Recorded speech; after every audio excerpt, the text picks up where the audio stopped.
Alright, the first issue in a while has appeared. I was driving this car yesterday at work, and the check engine light came on. I scanned it, it was P0400. So I'm guessing it's just, oh yeah, I just found the problem. That would do it. Let's see if I have this hose. That looks like the same inner diameter. The car actually seemed noticeably more sluggish with that hose broken. Hopefully that was the only issue. I don't know if you could see that, but the way that hose is routed, I can totally understand why it broke, because it's under a lot of stress. Well, hopefully that's good. Oh, I'm just noticing that definitely needs a valve cover gasket too. I'll have to order one of those.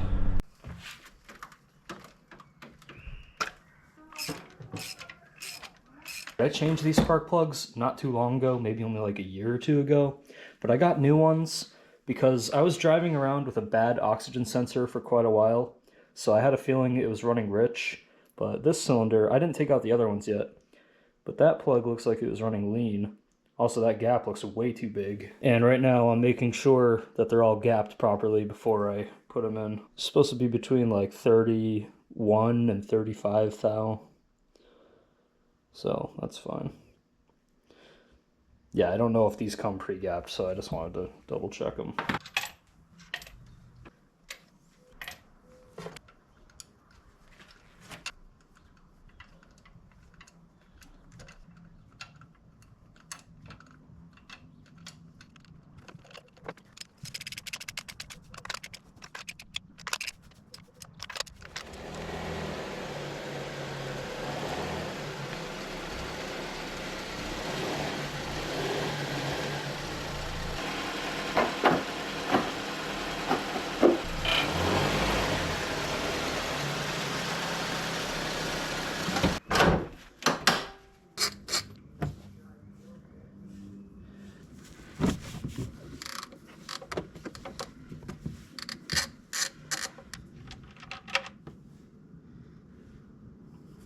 This oil looks super dirty, and it's only been in there for 3,000 miles.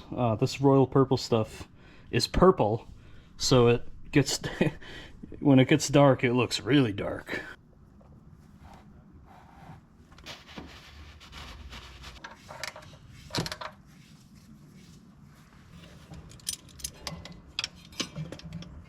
Alright, I got some fresh oil, transmission fluid, and this is the original mass airflow sensor out of that car. I replaced this with a Chinese one that was like $20.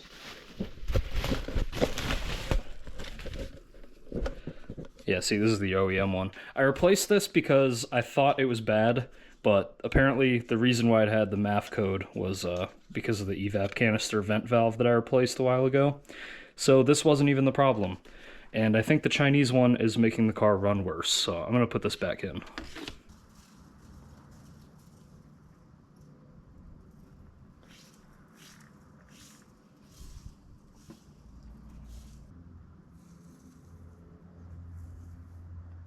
Not much fluid came out of the transmission. I'm guessing maybe only like 2 or 3 quarts.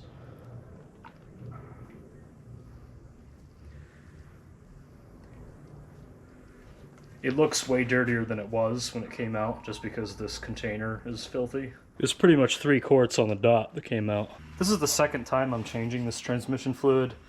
Next time, in about 3,000 or 4,000 miles, I'll change the fluid and the filter. The reason I'm doing it this way is because it's just an easy way to flush the fluid that was in it and put the right stuff in there. The fluid that it's supposed to have in there is Nissan Matic D, but that's pretty hard to come by, and apparently Idemitsu, I don't know. This is the official supplier for this Type S ATF, and apparently this meets all of the Matic D specifications, so this is the good stuff. So this is 5 quarts, so next time I'll only have to buy 1 quart of this, and I already have the filter, so.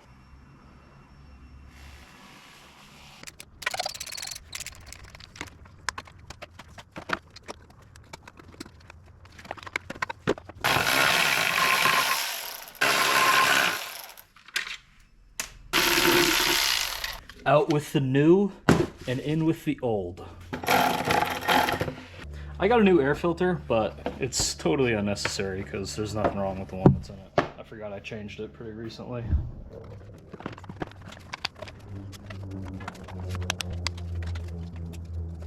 One minute, 37 seconds later. So I just drove the car, and it turned out I was right. It definitely does not like this mass airflow sensor, so I was definitely right to replace it. So I guess I'm putting the Chinese one right back in. I mean, it runs totally fine with the Chinese one in, but I feel like I'm getting worse gas mileage than I should. I don't know, it could be something else though, because it seems to run totally fine, so I don't know.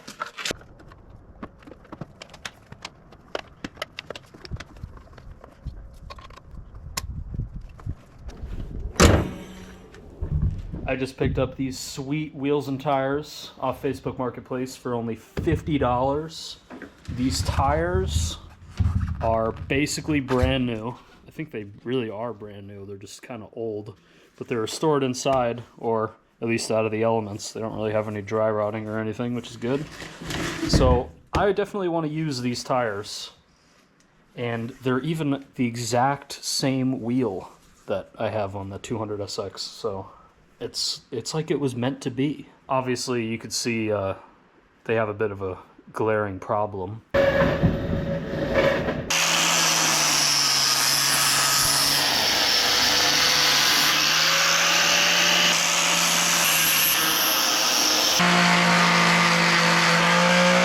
Alright, I think getting rid of the paint is just kind of a futile effort at this point.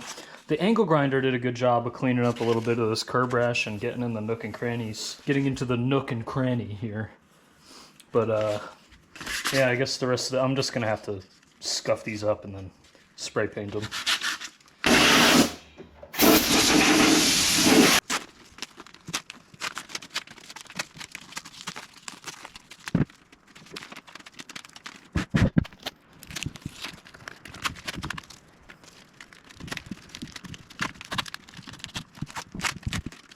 I got this paint, which definitely isn't tire paint, but I mean, let's see. Oh, what? Well, maybe I won't use this, I guess. Well, this is the only black spray paint I have, and it will almost certainly not work, so let's try it.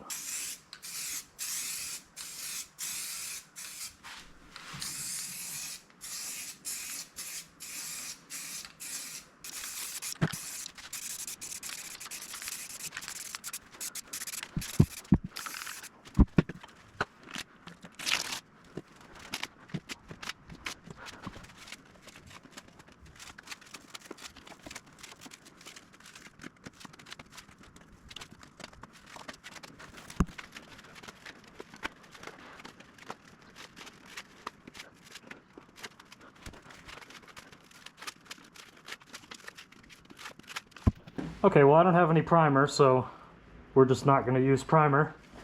I'm putting just about the minimum amount of effort into this, if you couldn't tell.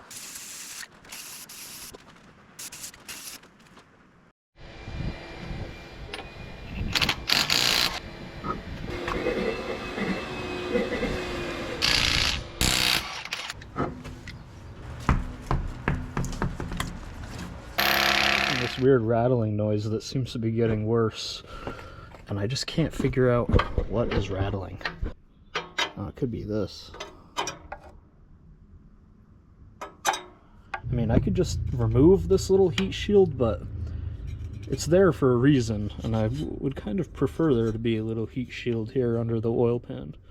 So I think what I'm going to do is put a hose clamp around it and just secure it so it's not wobbling around. Conveniently, there's already a hose clamp on the exhaust right here for no reason, so I'll just use that one, I guess. There's that done. Hopefully that solves my mystery rattle. Because it really sounds like it's coming from in there. I gotta take the valve cover off and check the timing chain tension. In this weird rattling noise lately, and it sounds like it's coming from up here. I did a little bit of research, and apparently it's most likely this upper timing chain tensioner. They go bad around 80 to 100,000 miles, and this car has 90-something thousand on it, so I think it's time to replace this. Also got new belts and a valve cover gasket because I'm going to take the valve cover off. That bolt was extremely loose. Are the other ones loose too? Yeah, I just checked all of them and every single bolt is finger tight. So that's good.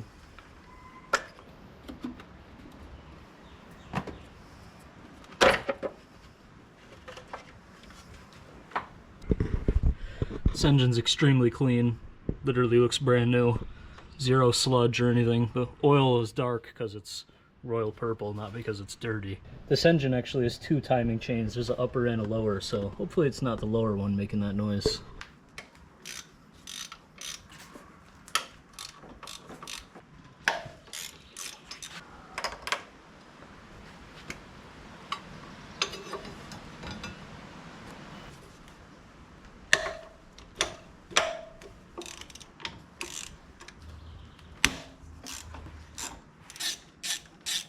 This timing cover looks like it'll come off without removing this motor mount, but looks like it's easier if I do it, so.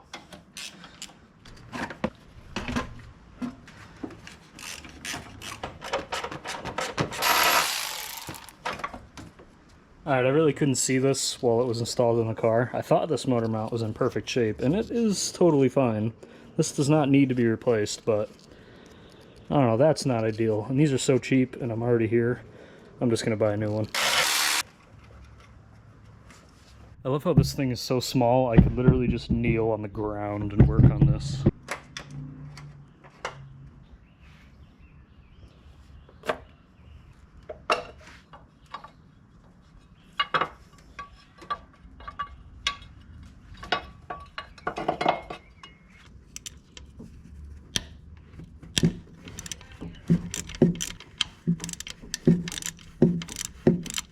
I don't think this chain is going to move when I undo that, but just in case it does, I'm going to mark the chain on the gears.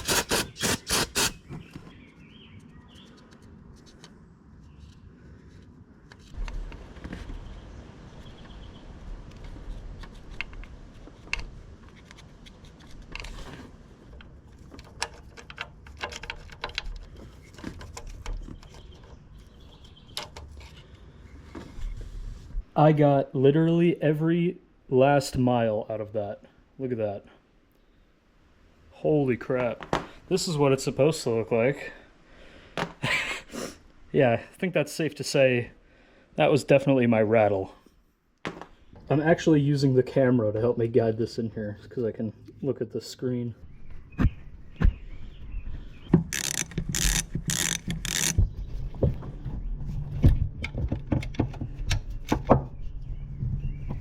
There's a little release pin here I'm assuming I gotta pull out, or else it won't exactly tension. There we go. Also, that little pin did fall on the ground and not in the engine, just so you know.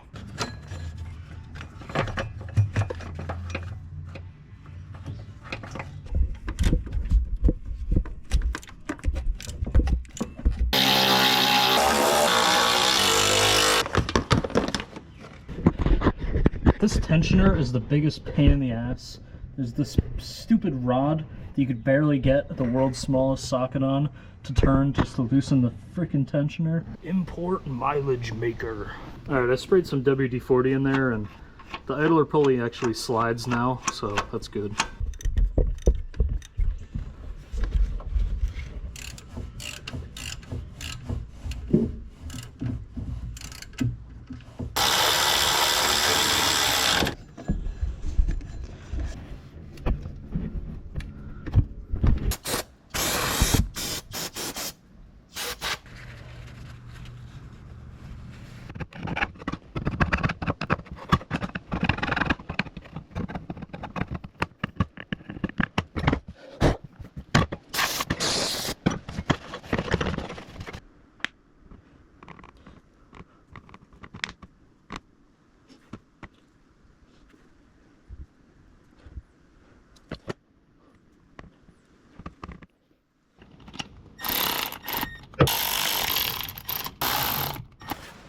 I got the new engine mount in the mail.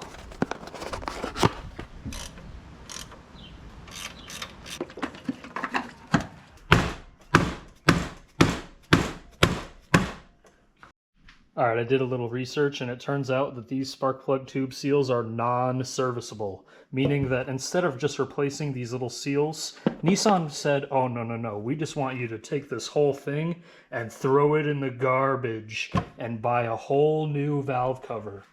So I guess that's what I'm gonna do, because I already went full gorilla and destroyed the old spark plug tube seals. My $300 valve cover has arrived.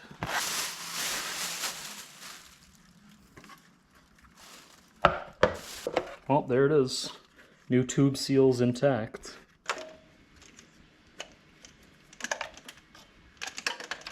Here you can see my super ghetto fix. This is what I did in the meantime while I didn't have spark plug tube seals. Just filled it up with silicone. And it seems to have worked. There's no oil in there in any of them. So yeah, I drove like hundreds of miles with it like that too. So I would really like to switch this thing over, but I don't know if I can get it off without breaking it. I'm gonna try. Oh, I think I did it. Success.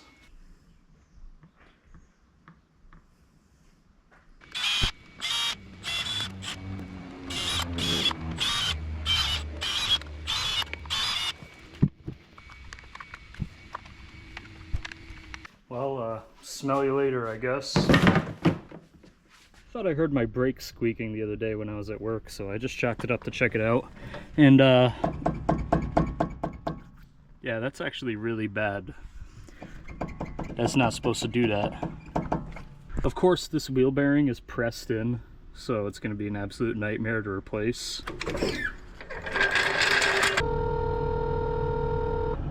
Hey, Corner Riley's Vernon speaking. Hi, I'm just calling to see if you guys have a wheel bearing in stock. 97 Nissan Sentra for the front. $73.99. Holy shit. It's a little disconcerting driving this car now that I know that my wheel can pop off at any moment. I'll roll the window down so you can hear this wonderful noise.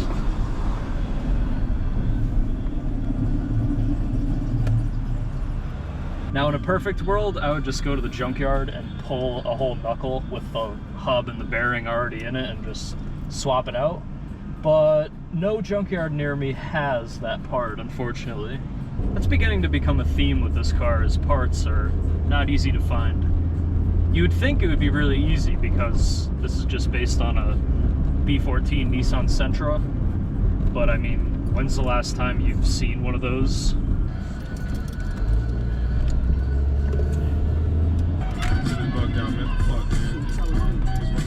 Hi, can I just get a large iced coffee, black? I shit you not, I pull into the gas station to get out of my car and this is sitting on the ground. Let's go. 18 bucks. Hey, I'll take it. All right, I got a new wheel bearing coming in the mail, but I guess for now I could fix one issue, which is the e-brake doesn't work. Yeah. So I guess I could fix that while I'm waiting for the wheel bearing to come. Oh yeah, I also put the center console in here. I got this out of a Subaru from the junkyard. Pretty sweet, fit all my crap. Also, I really need an armrest more than ever because the passenger seat used to be my armrest, but I took it out. I mean, as long as you're not looking at the self-tappers that hold it in, it actually looks like it belongs. One thing that really sucks about the torsion beam suspension in the back of this thing is that there's nowhere to put the jack to like jack up the whole car from the back.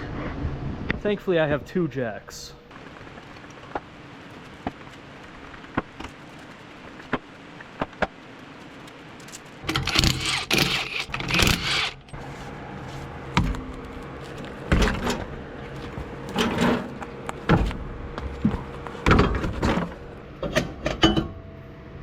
These adjusters are frozen, so that's probably why my e-brake doesn't work. So I ordered this stuff a long time ago because I knew I needed it. I just never bothered installing it. I got both new wheel cylinders, new shoes, new hardware, new adjusters. Everything is new except the drums because these drums are like a couple months old.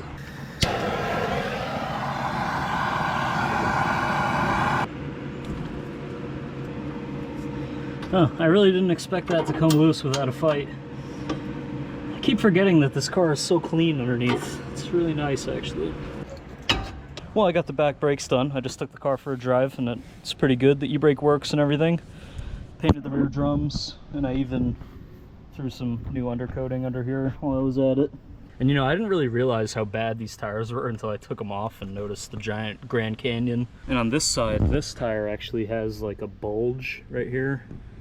And you know, that's probably not ideal. The reason I ran on these bad tires for so long is honestly just because nobody makes good tires in this size anymore, because these are teeny tiny 175 65 14s, and you know, as far as tire sizes go, that's like Mirage territory. So you pretty much just have two options if you want better tires.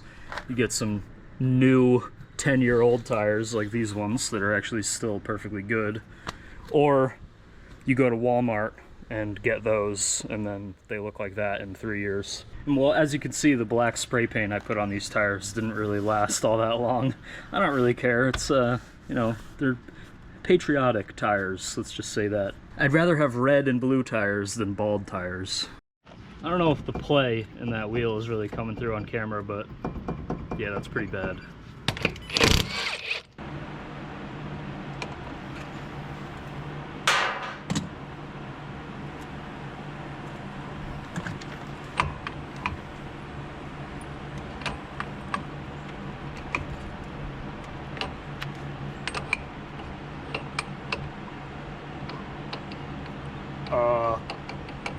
What?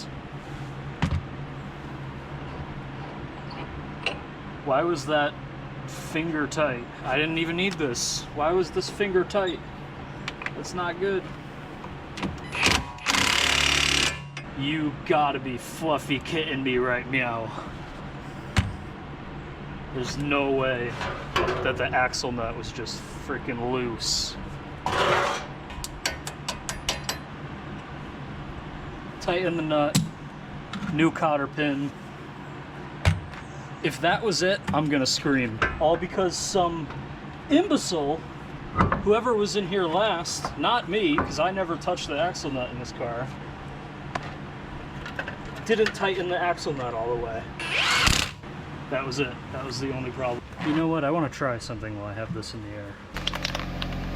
You could probably see where this is going.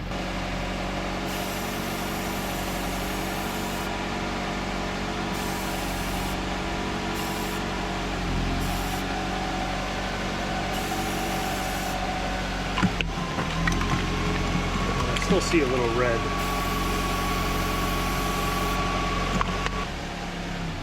Wow, that actually worked perfectly, holy crap. Now before you say anything about this... Listen, you little wiseacre. I'm smart, you're dumb. I'm big, you're little. I'm right, you're wrong. And there's nothing you can do about it.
I was gonna paint these calipers red because race car, but I mean, who am I kidding?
loose axle nut really ruined my brake pads. These were only on there for like less than 10,000 miles, I want to say.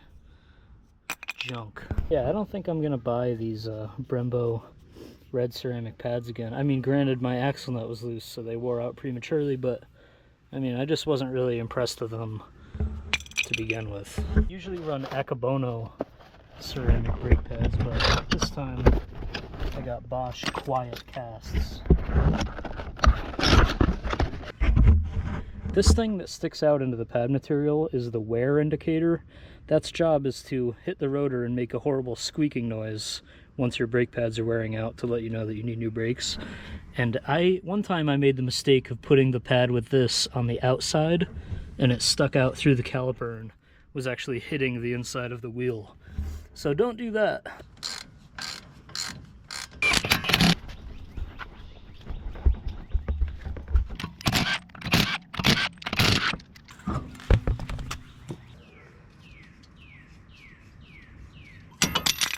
Yeah, the pads on this side are in significantly better condition.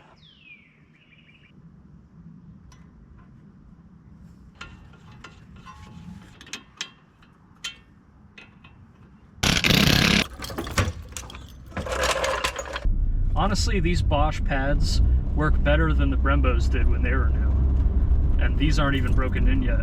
Like, they feel pretty good. Now that my horrible grinding noise in the front right is gone, I'm noticing a squeak in the dashboard. And I don't know what it is, but it's really pissing me off.